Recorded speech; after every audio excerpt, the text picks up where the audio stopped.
BBC বাংলার সান্ধ্য অধিবেশন প্রবাহতে আপনাদের স্বাগত। আজ আপনাদের সাথে লন্ডন স্টুডিও থেকে আছি মানসী বড়ুয়া। বাংলাদেশের সর্বশেষ গুরুত্বপূর্ণ আপডেট সংবাদে আপনাকে স্বাগত। শুরুতেই সংবাদ শিরোনাম, পরে বিস্তারিত। প্রথমেই জানাবো আমাদের হাতে থাকা সর্বশেষ গুরুত্বপূর্ণ সবথেকে তাজা আপডেট সংবাদ। গাজীপুরে চলন্ত বাসে অগ্নিকাণ্ড, দৌড়ে জীবন বাঁচালেন যাত্রীরা।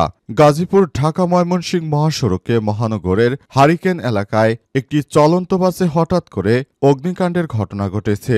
বাসটিতে থাকা প্রায় 10 জন যাত্রী দ্রুত নেমে সেখান থেকে কোনোমতে জীবন নিয়ে পালিয়ে যায়। মুহূর্তের মধ্যে আগুন বাসটির প্রায় 80% পুড়িয়ে ফেলেছে। এ বিষয়ে গুরুত্বপূর্ণ সংবাদ জানাবো, সঙ্গেই থাকুন। এরপর জানাবো রাজধানীর হাজারীবাগ এলাকায় বেড়িবাঁধে বাসে আগুন দিল আওয়ামী দুর্বৃত্তরা। রাজধানীর হাজারীবাগ থানার বেড়িবাঁধ রোডে শেখ ফজিলতুন্নেসা কলেজের সামনে একটি বাসে আগুন দিয়েছে দুর্বৃত্তরা। বিষয়টি নিশ্চিত করেছেন হাজারীবাগ থানার ভারপ্রাপ্ত কর্মকর্তা ওসি সাইফুল ইসলাম। এদিকে আওয়ামী লীগের ঢাকা লকডাউন কর্মসূচির ঘটনায় গোপালগঞ্জে 2 মামলা, গ্রেপ্তার 5। আওয়ামী লীগের ঢাকা লকডাউন কর্মসূচির ঘটনায় গোপালগঞ্জ সদর ও কোটালীপাড়া থানায় সন্ত্রাস বিরোধী আইনে পৃথক 2টি মামলা দায়ের করেছে পুলিশ। এই 2টি মামলায় 82 জনের নাম উল্লেখ করে আরও অজ্ঞাত প্রায় 285 জনকে, মোট 367 জনকে আসামি করা হয়েছে। সব মামলায় এখন পর্যন্ত 5 জনকে গ্রেপ্তার করেছে পুলিশ। জানাবো এবার বিমানবন্দর, রেলওয়ে স্টেশন ও আগারগাঁয়ে ককটেল বিস্ফোরণ। রাজধানীর মিরপুর ও হাতিঝিলের পর এবার বিমানবন্দর, রেলওয়ে স্টেশন ও আগারগাঁয়ে ককটেল বিস্ফোরণের ঘটনা ঘটেছে। আজ এই পৃথক ককটেল বিস্ফোরণের ঘটনা ঘটে। এর মধ্যে পুরো পরিস্থিতি থমথমে অবস্থা বিরাজ করছে। এবং সর্বশেষ জানাবো বিএনপি নেতাকে কুপিয়ে হত্যা, মরদেহের পাশে মিলল গুলির খোসাও। লক্ষ্মীপুরের চন্দ্রগঞ্জ এলাকায় আধিপত্য বিস্তারকে কেন্দ্র করে বিএনপির আবুল কালাম জহির 50 নামের এক নেতাকে কুপিয়ে গুলি করে হত্যা করেছে দুর্বৃত্তরা। রাত 8:30টার দিকে সদর উপজেলার চন্দ্রগঞ্জ ইউনিয়নের পশ্চিম লতিফপুর গ্রামে এই দুর্ঘটনা ঘটে। প্রিয় দর্শক, এতক্ষণ শুনছিলেন সংবাদ শিরোনাম, এবারে বিস্তারিত। তবে তার আগে বন্ধুরা অনুরোধ থাকবে এই সংবাদটিতে একটি লাইক দিন। এই চ্যানেলে আপনি নতুন হয়ে থাকলে আমাদের সংবাদটি দেখতে দেখতে চ্যানেলটি সাবস্ক্রাইব করে রাখুন। কমেন্ট করে বন্ধুরা আপনার মূল্যবান মতামত জানিয়ে দিন আপনি বিশ্বের কোন দেশ থেকে বা বাংলাদেশের কোন স্থান থেকে আমাদের সংবাদটি দেখছেন এবং শুনছেন। আর বন্ধুরা, সংবাদটি আপনার সোশ্যাল মিডিয়া, ফেসবুকে শেয়ার করে বন্ধুদেরও দেখার সুযোগ করে দিন। এবারে বিস্তারিত। আর গাজা যুদ্ধে আপনি যদি নিরীহ ফিলিস্তিনিদের ভালোবেসে থাকেন, কমেন্টে ইয়েস লিখে বিশ্ববাসীকে জানিয়ে দিন। গাজীপুরে চলন্ত বাসে অগ্নিকাণ্ড, দৌড়ে জীবন বাঁচালেন যাত্রীরা। ঢাকা গাজীপুর থেকে ঢাকা ময়মনসিংহ মহাসড়কের মহানগরের হারিকেন এলাকায় শনিবার রাত 8:45টার দিকে একটি চলন্ত বাসে হঠাৎ করে আগুন লাগার ঘটনা ঘটে। বাসটিতে থাকা প্রায় 10 জন যাত্রী দ্রুত নেমে যায়। বড় ধরনের কোনো হতাহতের ঘটনা ঘটেনি। মুহূর্তের মধ্যে আগুনটি বাসটির প্রায় 80% পুড়িয়ে ফেলে। ফায়ার সার্ভিস জানিয়েছে, খবর পেয়ে 2টি ইউনিট দ্রুত ঘটনাস্থলে গিয়ে প্রায় 20 মিনিটের চেষ্টায় আগুন নিয়ন্ত্রণে আনে। তারা নিশ্চিত করে এই ঘটনায় কেউ হতাহত হয়নি। প্রত্যক্ষদর্শীরা জানিয়েছে, বাসটির ইঞ্জিনের দিক থেকে আকস্মিকভাবে হঠাৎ করে আগুন জ্বলে ওঠে। চালক গাড়ি থামানোর সঙ্গে সঙ্গে যাত্রীরা দ্রুত সেখান থেকে নেমে নিরাপদ দূরত্বে সরে যান। অল্প সময়ের মধ্যে আগুন পুরো বাসে ছড়িয়ে পড়ে এবং পুরো বাসই আগুনে পুড়ে যায়। গাজীপুর মেট্রোপলিটন পুলিশ ডিসি অপরাধ দক্ষিণ মোহাম্মদ মহিউদ্দিন আহমেদ বলেছেন, প্রাথমিকভাবে ধারণা করা হচ্ছে যান্ত্রিক ত্রুটির কারণে আগুনের সূত্রপাত হতে পারে। তিনি আরও জানিয়েছেন, বাসটি গাজীপুর থেকে ঢাকার উদ্দেশ্যে যাচ্ছিল। হারিকেন এলাকায় পৌঁছানোর পরই আগুন দেখা যায়। একজন প্রত্যক্ষদর্শী বক্তব্য নিতে দেখা গেছে এবং অগ্নিকাণ্ডের সঠিক কারণ জানতে তদন্ত চলছে। স্থানীয়রা জানিয়েছে, ঘটনাস্থলটি ব্যস্ত এলাকায় হয়। আগুন লাগার পরপরই আশপাশে আতঙ্ক ছড়িয়ে পড়ে। তবে ফায়ার সার্ভিস দ্রুত ঘটনাস্থলে পৌঁছানোর বড় ধরনের দুর্ঘটনা এড়ানো সম্ভব হয়েছে। রাজধানীর হাজারীবাগে বেড়িবাঁধে বাসে আগুন দিল আওয়ামী সন্ত্রাসীরা। রাজধানীর হাজারীবাগ থানার বেড়িবাঁধ রোডে শেখ ফজিলাতুন্নেসা কলেজের সামনে একটি বাসে আগুন দিয়েছে আওয়ামী লীগের সন্ত্রাসীরা। বিষয়টি নিশ্চিত করেছেন হাজারীবাগ থানার ভারপ্রাপ্ত কর্মকর্তা ওসি সাইফুল ইসলাম। তিনি জানান, রাত 12টার দিকে হাজারীবাগ বেড়িবাঁধ এলাকায় শেখ ফজিলাতুন্নেসা কলেজের সামনে দাঁড়িয়ে থাকা একটি বাসে আগুন দিয়েছে দুর্বৃত্তরা। এতে বাসটি সম্পূর্ণ পুড়ে যায়। এই ঘটনায় কেউ হতাহত হয়নি। এছাড়াও পাটিদার চুক্তিতে বাসে আগুন দেয় শিক্ষার্থীরা। এছাড়াও মানিকগঞ্জে স্কুল বাসে আগুন, ঘুমন্ত চালক দগ্ধ হয়েছে। হাতিঝিলে ককটেল বিস্ফোরণ, মোটরসাইকেলে আগুন দিয়েছে আওয়ামী দুর্বৃত্তরা। এই ঘটনার পরই পুরো এলাকায় চাঞ্চল্যকর অবস্থা বিরাজ করছে।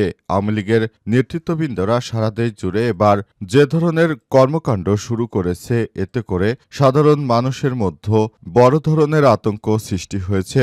শেখ হাসিনার বিচারকে বাধাগ্রস্ত করতে তারা এই ধরনের নাশকতামূলক কর্মকাণ্ড চালাচ্ছে এমন অভিযোগ পাওয়া গেছে।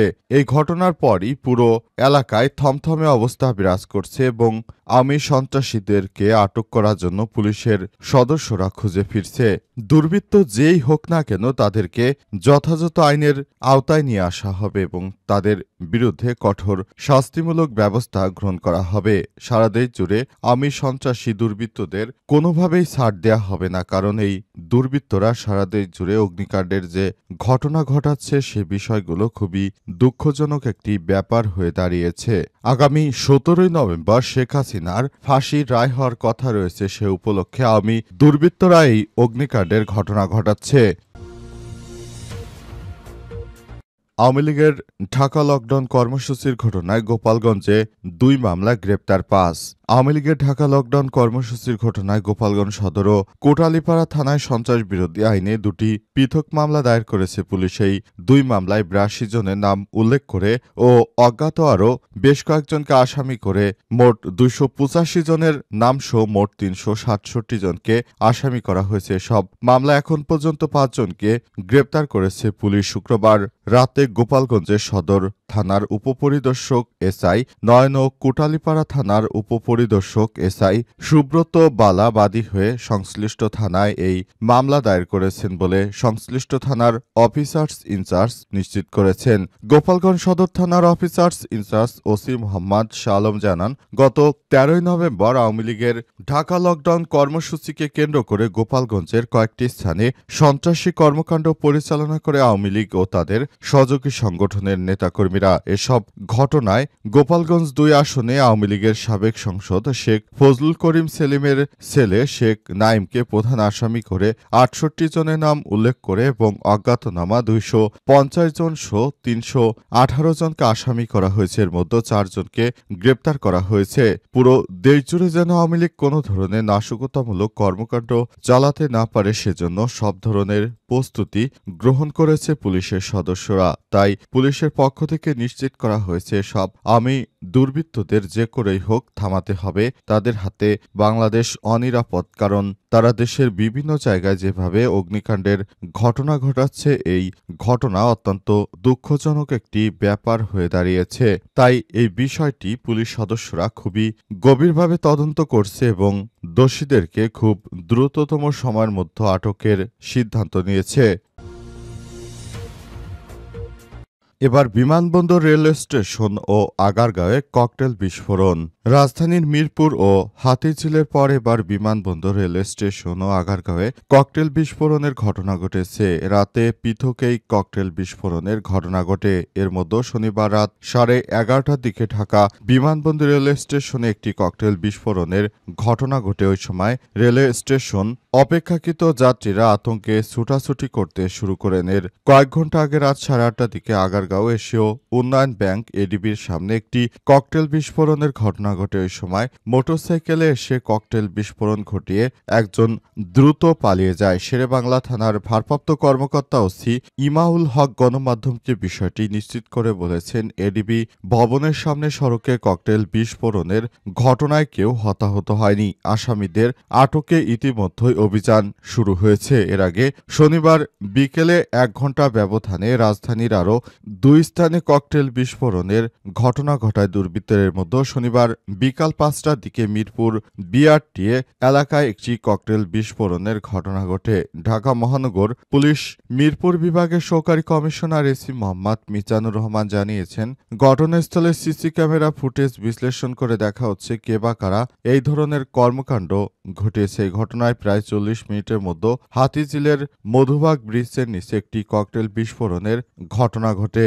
বিষয়টি নিশ্চিত করেছেন হাতিঝিল থানার উপপরিদর্শক এসআই ফুয়াদ আহমেদ। জানিয়েছেন, সন্ধ্যা ৬টা ১০ মিনিটের দিকে মধুবাগ ব্রিজের নিচে ককটেল বিস্ফোরণের খবর পাওয়ার সঙ্গে সঙ্গে আমাদের একটি টিম ঘটনাস্থলে যায়, তবে কাউকে গ্রেপ্তার করা যায়নি। এই ঘটনা থাকা একটি মোটরসাইকেলে আগুন ধরে যায়।